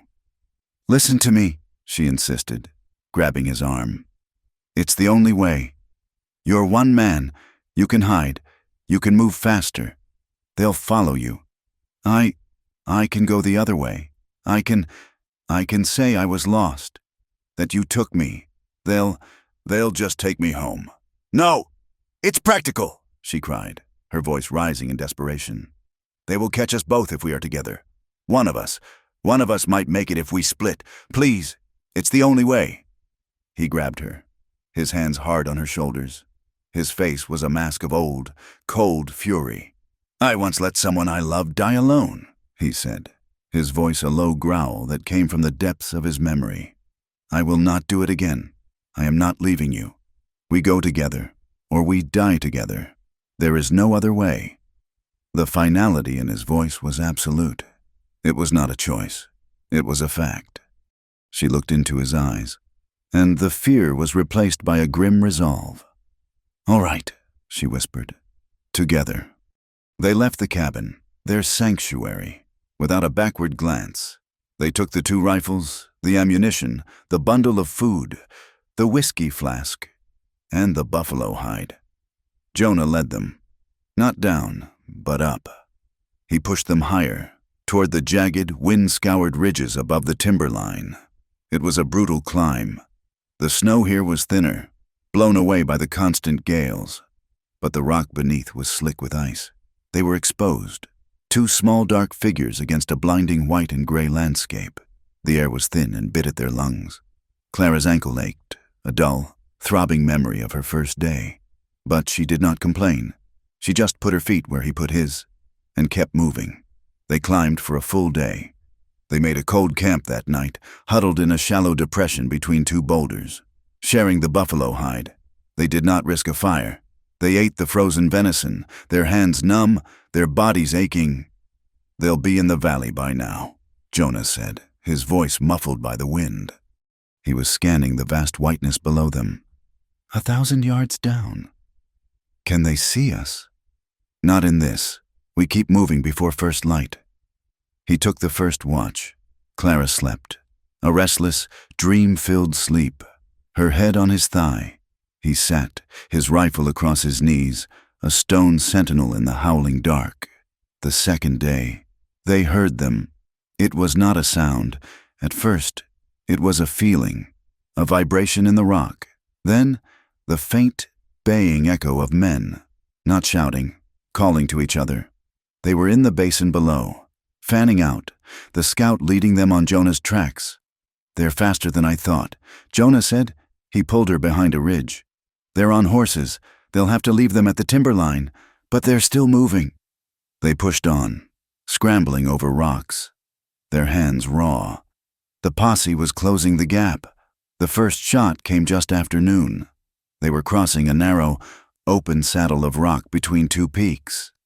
A sound like an angry bee whined past Clara's ear, and a chip of granite exploded from the rock just in front of her. "Down!" Jonah roared. He tackled her, shoving her behind a low wall of scree. Another shot, and another, echoing like thunder through the peaks. They were pinned. "Where are they?" Clara gasped, her heart hammering against the rock. Below us, Jonah said, his voice calm. He pulled his rifle free. To the left! They got high! They cut us off! He peered over the rock. Just an inch. A rifle cracked, and a bullet screamed off the stone, sending splinters into his face. He grunted, ducking back. There's 4 of them, he said, wiping a trickle of blood from his cheek. They're spread out. They're trying to flank us. Clara unslung her own rifle, her hands shaking so badly she could barely work the action. Keep your head down, Jonah ordered. Don't fire unless they charge. Jonah! A voice roared, carried on the wind. It was a voice Clara knew, a voice from her nightmares. Deputy Thomas Sloan. We know you're up there. Creed! And we know you've got the girl. Send her out. Send out Miss Hayward, and we'll make it easy on you. Clara's breath hitched. Jonah looked at her. He knows your name. He's the one, she whispered. Jonah's face went hard. I know. We've got a warrant for your arrest. Creed! Sloan yelled. For the murder of Sheriff Barlow, and for the kidnapping of Clara Hayward. Kidnapping, Clara whispered, the word a bitter joke. He's lying, Jonah said, his voice low. He doesn't want to rescue you. He wants to silence you. Send the girl out, Sloan bellowed again. Jonah put his head back against the rock. We have to move. They'll work their way around us, get above us. We'll be trapped. Where? That fissure. See it? 50 yards. It's a run. We can follow it around the peak, but we have to cross that open space. They'll shoot us. I'll give them a target, he said. When I fire, you run. Don't stop. Don't look back. Just run for the rocks. Go! No, I'm not. Go! He stood, in one motion, and fired 3 times, fast, not at them but at the rocks above them. Yeah, move! He screamed. The men below ducked, surprised by the sudden, aggressive movement. Now, Clara, run! Clara ran. She scrambled, half crawling, half running, over the open ground. She heard the rifles crack. She heard the zing of bullets passing her. She looked back. She saw Sloan, standing up from behind his cover. 100 yards away. He was not aiming at Jonah. He was aiming at her. She saw Jonah see it too. He was not running. He was standing, his rifle at his shoulder, firing at Sloan. Then he lunged. He threw himself at her, just as Sloan's rifle fired. He hit her hard, sending them both tumbling behind the cover of the fissure. Clara landed hard on her back. The breath knocked from her. Jonah was on top of her. A dead weight. Jonah, she screamed. I'm all right. He grunted, but his voice was tight with pain. He rolled off her, his face pale, his teeth gritted. You're hit, she said, seeing the dark, wet stain spreading fast across his left shoulder, high up, near his collar. It's just a graze. He lied. We have to move. They're coming. He tried to stand, but his left arm was useless. He staggered, and Clara caught him. Lean on me, she commanded, her panic gone, replaced by a cold, hard focus. She pulled his good arm over her shoulder. He was heavy, but she was strong. They stumbled, half crawling into the fissure, a narrow, icy canyon that led them away from the gunfire. They moved for another hour, Jonah leaving a small, steady trail of blood in the snow. He was slowing, his breathing ragged. The wound was not a graze. We have to stop, Clara said, her voice firm. Keep going, he panted. We have to stop. You're bleeding out. We'll die here. She saw it. A dark opening in the rock face, hidden by a drift of snow and a curtain of ancient, frozen roots. A cave. In here, she said, dragging him. She half carried, half shoved him into the darkness. It was not deep, maybe 20 feet, but it was out of the wind, and it was dark. She let him slide to the floor, his back against the rock. They'll find us, he whispered, his eyes closing. Let them, she said. She grabbed the buffalo hide and covered him. Don't you dare die, Jonah Creed. She took her knife and cut his shirt away. The wound was ugly, a clean hole, in and out, but it was high and it was bleeding, a lot. This is going to hurt, she said, her voice a perfect, cold imitation of his. From that first day. She unstoppered the whiskey flask. No, he grunted. Yes. She poured the raw alcohol into the wound. He did not scream. He arched off the ground, a low, strangled groan torn from his throat, and his good hand gripped her thigh, his fingers biting like a steel trap. She packed the wound with the cleanest strip of cloth she had, then tore her own undershirt, binding it tight, using all her strength to create a pressure bandage. When it was done, she collapsed beside him, her entire body shaking. He was shivering, his face the color of the snow. She wrapped the buffalo hide around him, then got under it with him, pressing her body to his, trying to give him her warmth. You're a fool, he whispered, his lips brushing her hair. You should have let them take you. Shut up, Jonah, she whispered back, her voice thick. They lay in the dark, cold cave, listening to the wind howl. Below them, they could hear the faint, angry shouts of the posse as they searched the rocks. They'll find us by morning, he said. His voice was weak. I know. She was quiet for a long time. He was drifting, his body exhausted from the climb and the blood loss. Jonah, she whispered. I have to tell you, I lied too. He turned his head, his eyes struggling to focus on her in the gloom. The night Sloan came to the ranch. I told my father, and he didn't believe me. I remember. That wasn't the truth, she said, the words tasting like poison. Not all of it. She took a shuddering breath.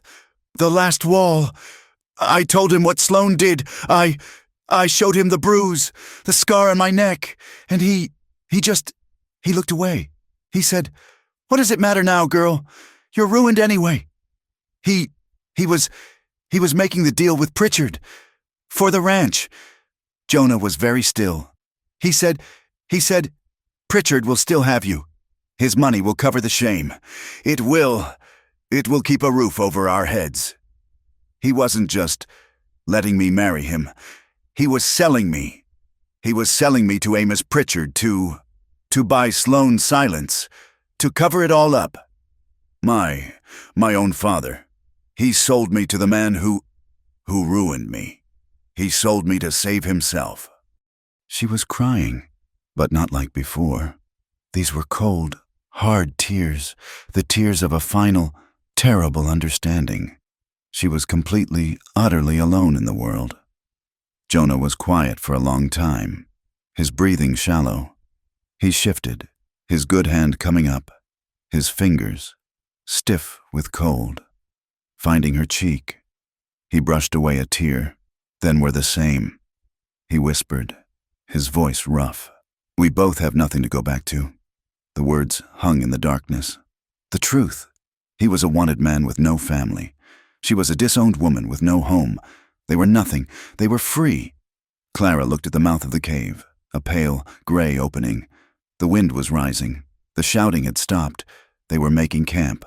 They'll come for us at first light, Jonah said. His voice was stronger, clearer. I know. She looked at his shoulder, at the blood seeping through the bandage. You can't run. No. He met her gaze, and his eyes were clear, the fever of his past gone. I'm tired of running. Clara. She held his gaze.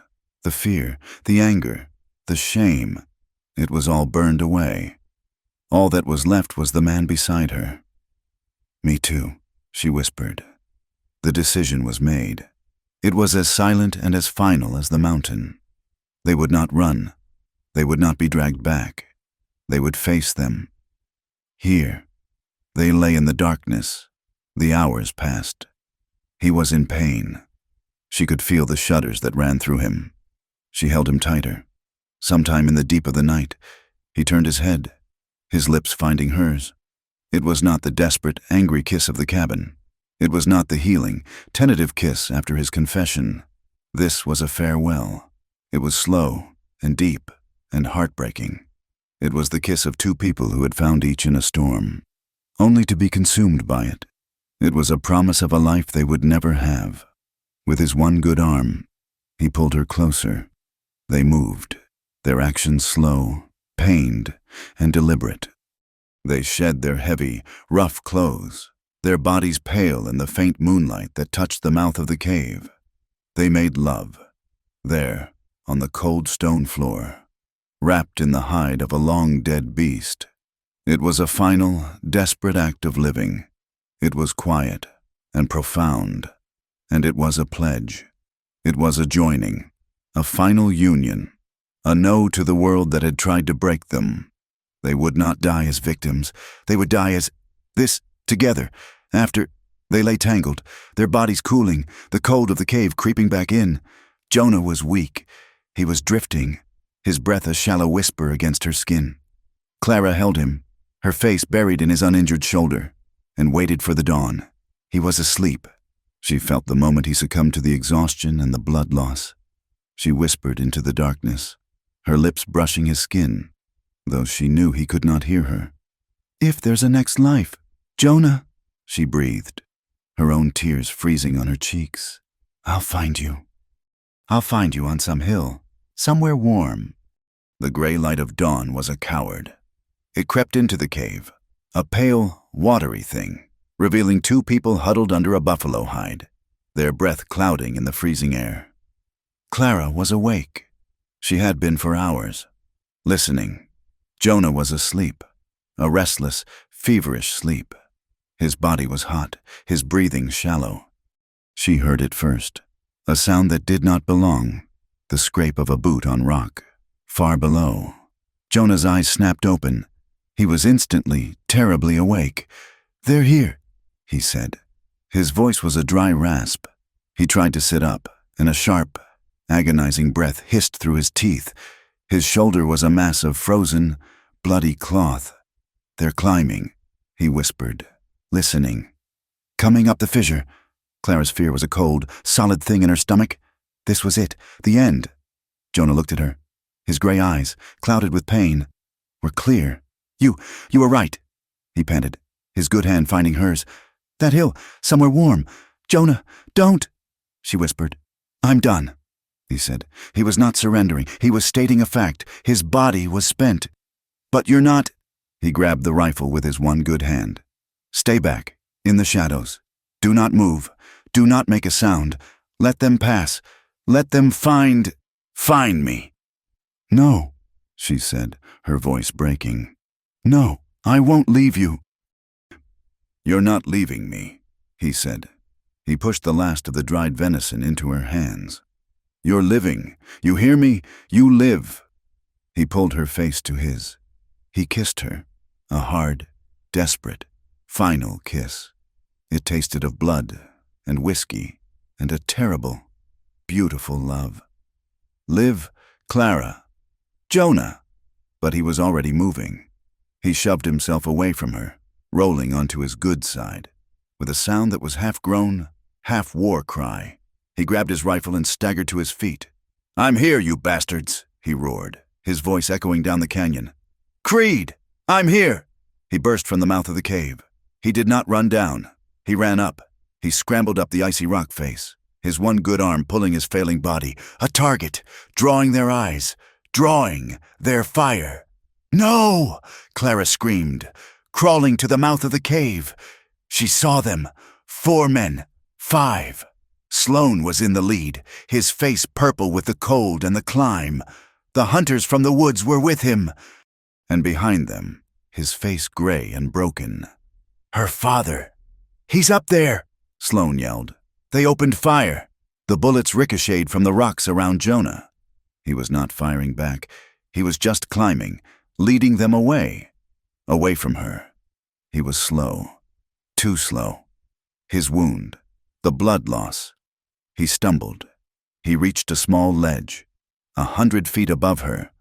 He sank to one knee, his rifle clattering on the stone. He had drawn them all. They were past the cave. Sloan was the first to reach him. He did not ask questions. He did not call for surrender. He swung his own rifle like a club, the butt crashing into the side of Jonah's head. Jonah fell, a loose, broken thing, and did not move.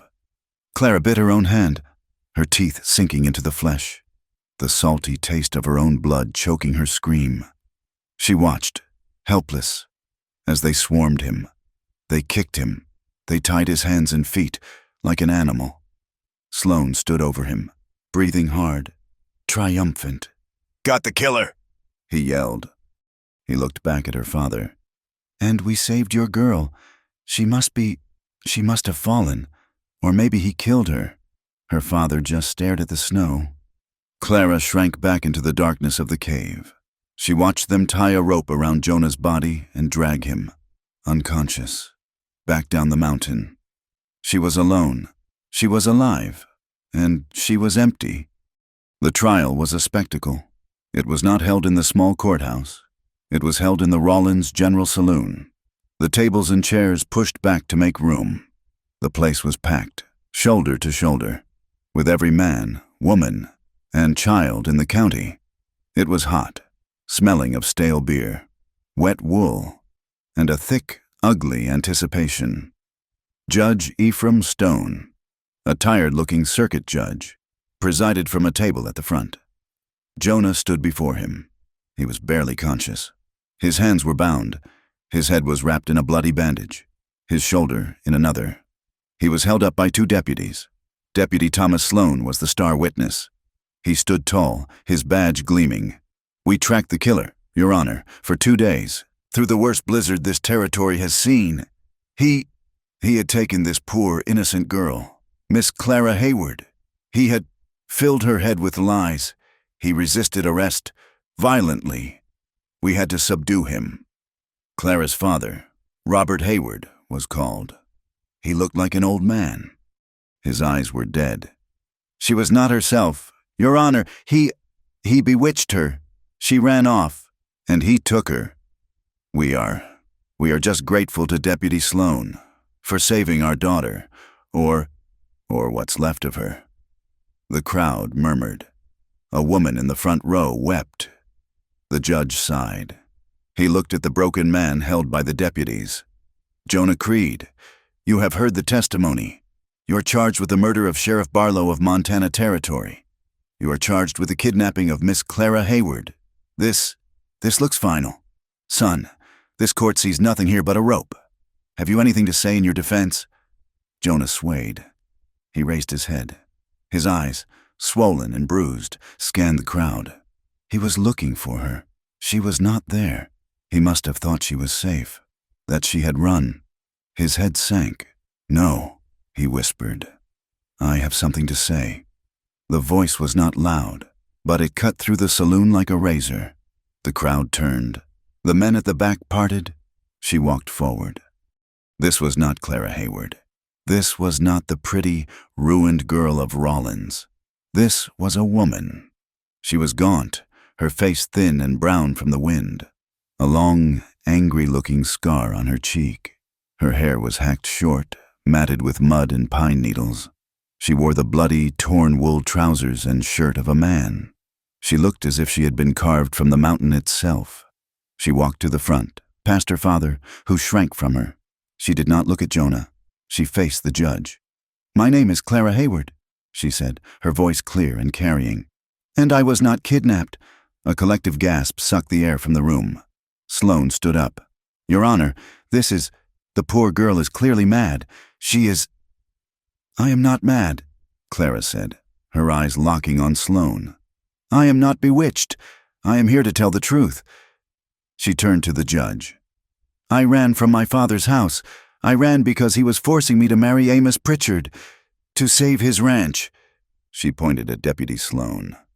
I ran because that man, Thomas Sloane, came to my father's ranch, and when I was alone, he dragged me into the tack room, and he raped me. The saloon exploded. Sloane's face went purple. Lies, vile lies. She is... And I am not finished. Clara's voice rose. I told my father. I showed him the marks, and he sold me. He sold me to Mr. Pritchard, to cover the shame, to buy the silence of this deputy. She looked at her father. He was weeping, his face in his hands. The town was in shock. The women were staring. Not at Clara, but at Sloane, at her father. Jonah Crete did not kidnap me, she continued, her voice shaking but strong. He found me in the snow. He saved me from hunters who were after a reward.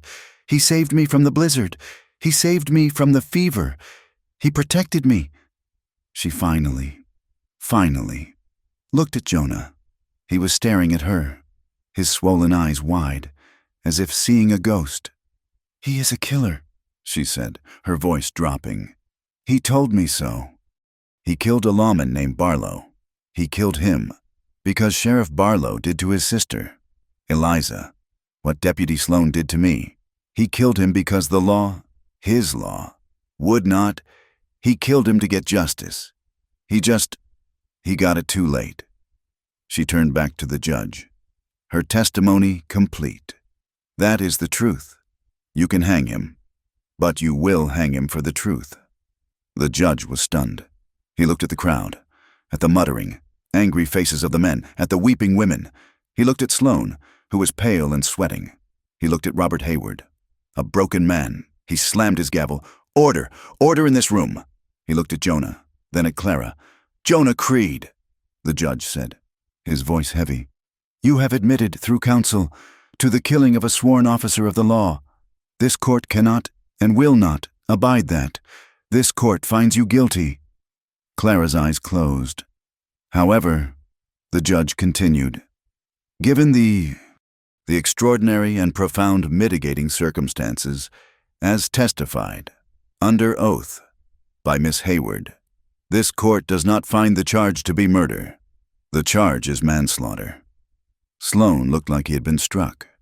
The sentence, the judge said, is 5 years, hard labor, at the territorial prison in Fort Laramie.